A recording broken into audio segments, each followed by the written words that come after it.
la légitimité des réclamations. Oui, je crois que c'est un débat technique, non pas que vous ne puissiez pas comprendre la technique, qui prendrait beaucoup de temps à expliquer ici. Me poser la question de cette manière demanderait que j'aille aux origines. Non pas jusqu'en 1884, on peut simplement prendre le fait très rapidement qu'en 1884, il y a un État qui est né qui s'appelle le Cameroun avec K et qui est à presque 800 000 km². Nous n'en avons plus que 475 000 km. Ça me prendrait beaucoup de temps d'expliquer pourquoi nous n'avons que 475 000. Et c'était de 1884 jusqu'en 1916 sous le protectorat allemand. Et lorsque l'Allemagne perd la guerre en Europe, c'est pour cela que j'ai toujours dit, le Cameroun a perdu la guerre avec l'Allemagne. Parce que lorsque l'Allemagne perd la guerre en Europe, il y a un condominium franco-britannique qui s'installe sur le Cameroun.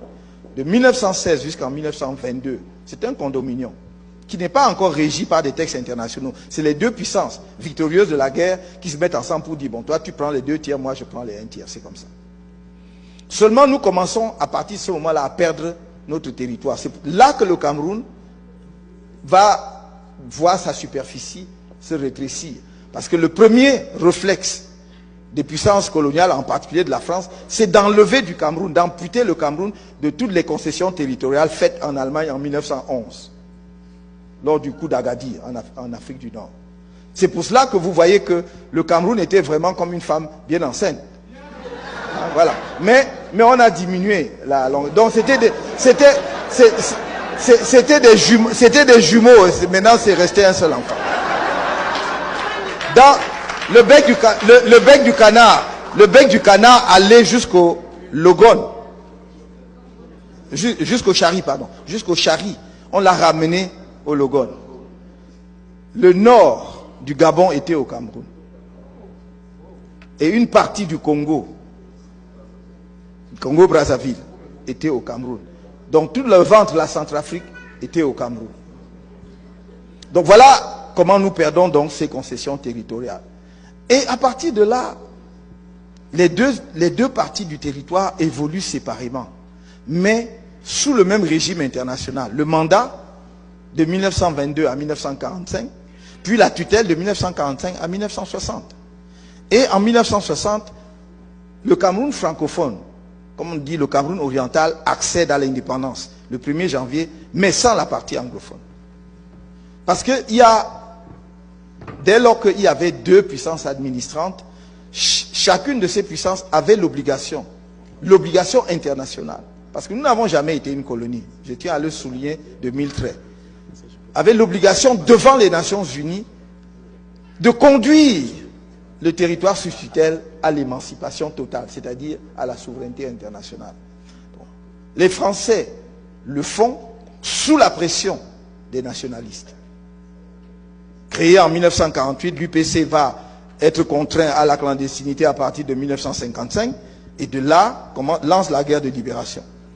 Le combat va être féroce et inégal parce que les troupes françaises rentrant d'Indochine ont perdu la guerre là-bas et n'ont qu'un seul désir en tête, prendre leur revanche sur les révoltés coloniaux des nations nègres. Donc, à partir de là, ça va accélérer l'indépendance. Parce qu'il faut comprendre pourquoi nous sommes les 1er janvier 1960.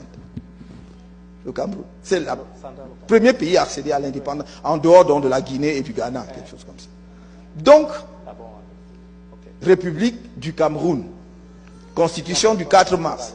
Et puis, la partie anglophone va faire, il va y avoir deux référendums, ou deux référendums comme vous voulez. On fait en quelque sorte un premier test. On voit que, en réalité, la partie septentrionale, comme la partie, ce qu'on appelait le Northern Cameroon, le Southern Cameroon, sont prêts à rejoindre le Cameroun. On refait le référendum. Et la partie septentrionale va voter pour le rattachement au Nigeria, et la partie sud va voter pour le rattachement au Cameroun. Je rappelle la question qui est posée en 1961. C'est: voulez-vous accéder à l'indépendance en vous rattachant au Nigeria ou en vous rattachant au Cameroun? Parce que si nous voulons faire un débat authentique, Il faut dire les choses, les faits historiques tels qu'elles sont posées. C'est dans les documents des Nations Unies. Voulez-vous accéder à l'indépendance en vous rattachant? C'est-à-dire que l'indépendance, ce n'est pas je suis indépendant, après je décide. L'indépendance s'acquiert à travers le choix du rattachement.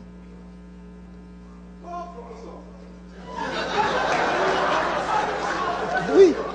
Et donc, le Southern Cameroon, sous d'ailleurs la conduite du KNDP, du docteur Djongou Foncha et Augustin Ngomjua, par opposition, n'est-ce pas, au docteur Ndele, qui votait pour le rattachement au Nigeria, vote pour le rattachement au Cameroun.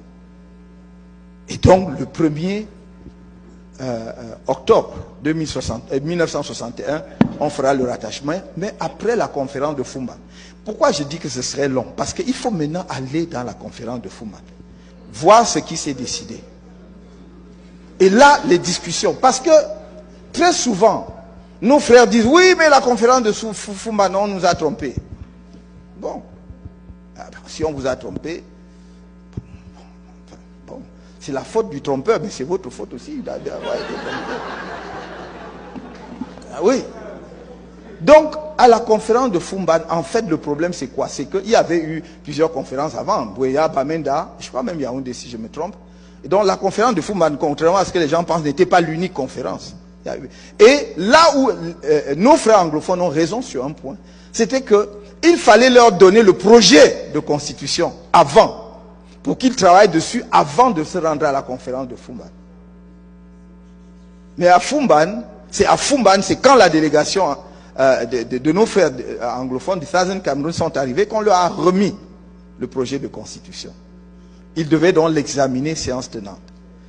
L'histoire veut d'ailleurs, et c'est pour cela que j'ai toujours considéré, à mes yeux c'est un grand homme, aux yeux de nos frères qui veulent, surtout ceux qui veulent la sécession, c'est pratiquement un traître, Djongou Foncha. La réunification a eu lieu grâce à Foncha. Parce que Foncha a dit, la délégation anglophone a dit, non, de toute façon, on suspend la conférence, nous allons rentrer pour étudier le projet de constitution. Il a dit, non, non, non, mes frères, on était des frères avant que les Anglais, les autres viennent nous séparer. On est venus ici nous retrouver entre frères les affaires de contenu de la constitution, là, on va voir après. Voilà comment c'est arrivé. Et c'est pour cela que c'est une loi, ce qu'on appelle la constitution de 1961, la constitution fédérale, et là aussi les anglophones ont raison, est simplement une modification de la constitution de 1960, de la République du Cameroun, qui devient la constitution fédérale, 1961. Et donc, on instaure de cette façon-là le fédéralisme au Cameroun, avec un premier ministre du Cameroun occidental, un premier ministre du Cameroun oriental, et un gouvernement fédéral. Je vais sauter, parce que après, en 72, qu'est-ce qui se passe? On dit c'est trop lourd. Mais en réalité, la suppression du fédéralisme était déjà à l'œuvre lorsque, dès 1966, Amadou Ahidjo décide de faire un parti unique. Parce que le système fédéral s'accommode quand même un peu difficilement du parti unique. Et donc, les différents partis qui existaient dans le pays vont fusionner pour ne faire qu'un parti, l'UNC, l'Union nationale camerounaise. Donc on était déjà en réalité en train de sortir, sans le dire très clairement, politiquement du système fédéral. Mais je dois dire, et c'est là que je vais dire à mes frères anglophones, parlons avec sincérité, parce que tout cela s'est fait aussi avec votre participation. Les leaders politiques de la région aussi se sont confrontés et il y a eu des choix. Lorsque il y a eu certains qui avaient des réserves, d'autres étaient favorables, même à la création du parti unique. Et ont eu effectivement des promotions politiques grâce à cette prise de position-là. Et en 1972, quand on dit on va faire l'État unitaire, Ahidjo était très malin, très intelligent, ou ses conseillers, j'en sais strictement rien. Mais toujours, est-il qu'il a compris une chose, l'article 47 de la Constitution disait qu'on ne peut pas modifier la forme fédérale de l'État. Donc là aussi, les anglophones ont raison. C'est exact. Mais qu'est-ce qu'il a fait? Il n'est pas passé par l'Assemblée. Il a fait le référendum. Or, le référendum veut dire que tu retournes devant le souverain. Le souverain peut changer son avis. Il avait dit qu'on ne touchera jamais à la forme de l'État. Maintenant, il dit qu'on peut toucher. C'est ça. Voilà tout. Tout le problème vient de là. Parce qu'il y a une interprétation différente entre nos frères et sœurs anglophones et les juristes, enfin un certain nombre de juristes, y compris moi-même sur ce point. Vous dites que le peuple est souverain, c'est pas ça? Donc le peuple est souverain et il utilise sa souveraineté quand il veut, comme il veut. C'est pour cela que sinon il n'y aurait pas de différence entre la procédure législative et la procédure référendaire. Vous allez au référendum parce que vous retournez devant le souverain. Lui qui peut annuler ce qu'il a décidé hier. Donc, tout est parti de là, puisque vous avez voulu que je parle de cela. Et je crois que nous devrons un jour nous asseoir, avoir même ce débat sur le plan de la technique juridique. Là, je n'ai donné que quelques arguments essentiels. On pourra. J'ai eu, lorsque, dans les années 90, des collègues à l'université, de la partie anglophone, remarquables juristes avec qui on a eu ce débat, on peut le poursuivre. Et je voudrais que, si la théorie de la souveraineté populaire a un sens, cela veut dire que, c'est-à-dire qui peut le plus, peut le moins. J'ai dit en tant que souverain, je défais, j'ai fait en tant que souverain, je défais en tant que souverain. Si on était passé par l'Assemblée, effectivement, ce serait contestable. Parce que l'Assemblée n'est que, voilà, représentant du souverain. Mais quand le souverain agit lui-même, tu ne peux plus dire qu'il n'aurait pas dû agir dans tel sens ou tel autre. Voilà la différence, toute la différence. Donc, je voudrais que le moment venu qu'on s'assoie, on parle de ces choses-là. Et ça ne devrait pas être quelque chose d'insurmontable. Ne faisons pas des constructions. Je lis beaucoup, hein, y compris ce qu'on dit sur moi, de moi, enfin, contre moi. Les gens ont dit, oui, mais il faudra qu'on aille enseigner à Kamto que l'Ambazonie existe avant même 1884. C'est pas ça le sujet. Ça peut exister, ça peut avoir existé depuis le Moyen-Âge, ça ne change rien à l'affaire. C'est simplement qu'à partir d'un moment de l'histoire, il s'est constitué un État qu'on a appelé le Cameroun, qui englobait donc tout cela. Ce n'est pas moi qui ai décidé cela.